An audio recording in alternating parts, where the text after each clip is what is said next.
Senhora presidenta, senhoras parlamentares, senhores parlamentares, entidades que nos acompanham nesse momento, o Brasil acompanha todo o debate que estamos fazendo sobre a PEC 32, a proposta de emenda constitucional oriunda do Poder Executivo.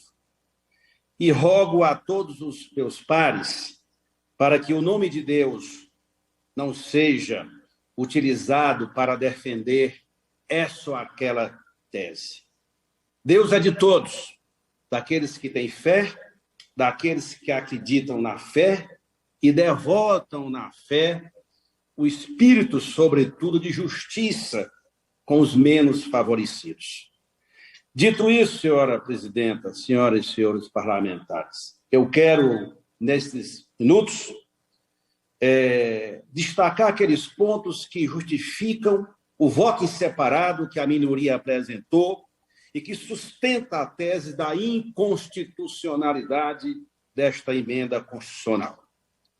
A primeira questão que é importante destacar: a justificativa do governo é que a necessidade da reforma se justifica por conta da pouca eficiência dos serviços públicos e, portanto, a emenda constitucional tem que ser feita para aprimorar, para dar eficiência de gestão pública e, sobretudo, dar aos servidores a prestação que a eles, só a ele cabe, à sociedade brasileira.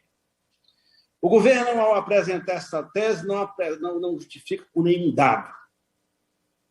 Na verdade, a proposta do governo, presidenta Bia, é para desmontar o arcabouço jurídico, institucional e administrativo elaborado pelos Constituintes de 88, que, no meu entendimento, alguns dos aspectos são cláusulas pétreas.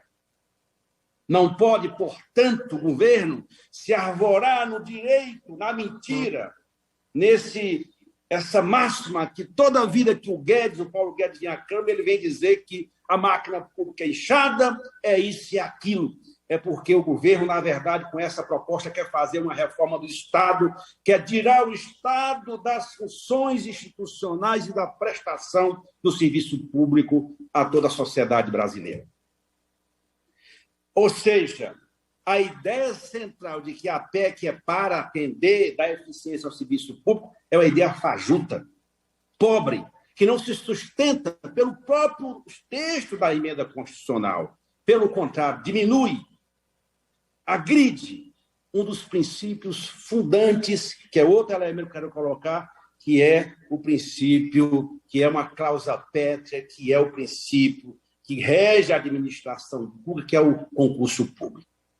O governo quer reformar aqueles artigos que ditam a Constituição, que são princípios que norteiam a prestação de serviço à população brasileira. Altera o artigo 37 da Constituição Federal, introduz outros princípios da administração pública que não poderia fazer, porque quem os elaborou foram os constituintes originários de 88, altera outros artigos para sustentar a tese da necessidade da reforma.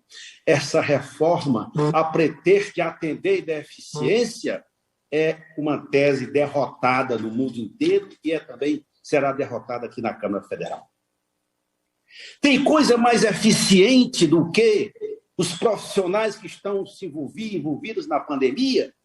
Tem coisa mais nobre do serviço público desses profissionais que estão a todo dia salvando vidas, que pouco ou nada faz o governo, muito pelo contrário. Ontem, no Rio de Janeiro, fez tudo e mais alguma coisa para dizer, para chamar a população que não use máscara, não use nada disso, e quando chega no Equador vai usar máscara. Senhora presidenta, é um governo que não tem o pouco apreço pela vida humana, por aqueles princípios que não estão, que sustentam a ideia, a vida acima de tudo. Essa proposta também, ela atinge, sobretudo, aqueles servidores que se dedicam de corpo e alma, como estão fazendo nesse momento, que estão salvando vidas. A outra tese defendida pelo governo é de que a administração pública é inchada. Ela custa caro e entrega pouco. Ou seja, qualquer administração pública, qualquer governo, sem servidores públicos, sem serviços públicos universais de qualidade, não se sustenta, não tem projeto de desenvolvimento nacional que não seja ancorado na administração pública eficiente. E para ser eficiente tem que ter princípio, o princípio do concurso do egresso através do concurso público, o princípio da estabilidade, que o governo quebra isso, e ainda chegam a dizer, como o relatório diz, que não altera os atuais servidores públicos. Claro que altera, porque os critérios para dizer se o servidor vai ter direito ou não à estabilidade é critério político, é critério de desempenho, e ao presidente da República é dado todo o poder para analisar o seu chefe imediato se aquele servidor tem ou não, alcança ou não esse direito. A proposta, ela gera instabilidade entre os entes federados, porque transfere algumas questões para a lei complementar, ou para a lei ordinária, ou seja, a PEC aprovada está arrebentada os princípios que norteiam a administração pública federal no momento de pandemia, no momento que o Brasil precisa de mais Estado, o governo está diminuindo cada vez mais o Estado. É esse modelo que está ancorando, sustentando essa proposta de emenda constitucional. Ela não serve ao país, e muito menos a Deus. Ela não serve à administração pública, ela criminaliza os serviços e principalmente os servidores públicos, ela não ataca privilégio, porque se quisesse atacar o privilégio, tinha que votar o teto remuneratório e não se vota, atinge sobretudo os de baixo, aqueles que prestam serviços essenciais à população brasileira. Como ficam os entes federados depois que essa PEC depois se ela for aprovada? Ela desregulamenta tudo. Retira o Estado da sua função primordial, que é proteger a população brasileira, que é proteger a sociedade.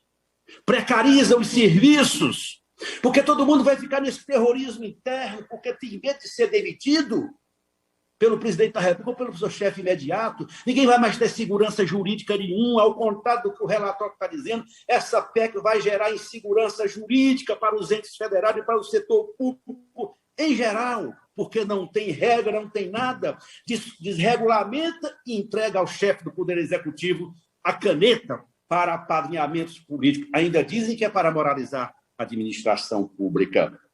Não é para moralizar a administração pública, é para desregulamentar, é para proteger os seus afiliados políticos, é para tirar o Estado da sua função de prestar serviço à comunidade e à sociedade brasileira.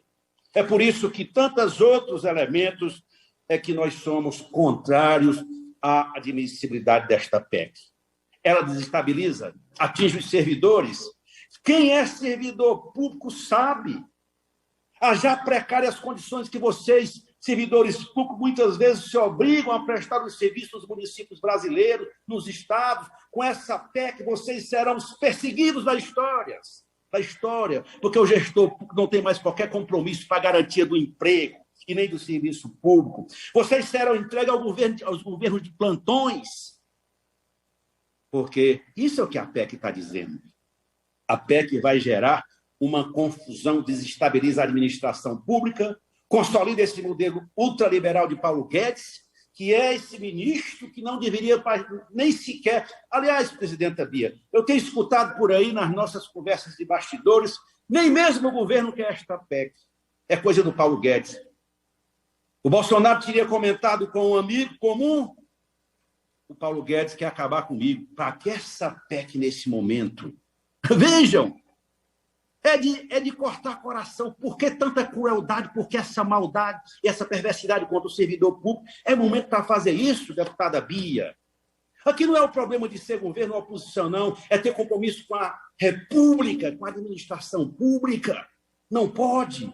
Eu duvido que os parlamentares, eu duvido que aqueles parlamentares sejam eleitos pelos servidores públicos, delegados de polícia, vão votar a favor desta PEC, porque ela presta um desserviço enorme ao país e à gestão pública. Por isso que nós temos que decretar a inconstitucionalidade desta PEC. Nós não somos contra reformar o Estado, mas o Estado hoje não pode ser reformado para diminuir a sua prestação de serviço à sociedade como um todo, principalmente em tempos de pandemia. Por isso, o que eu quero agradecer penhoradamente a todos aqueles que estão hoje no nosso top aí dos Twitter, vote não. a PEC 32, porque ela não serve ao país e nem à administração pública. Obrigado, presidente.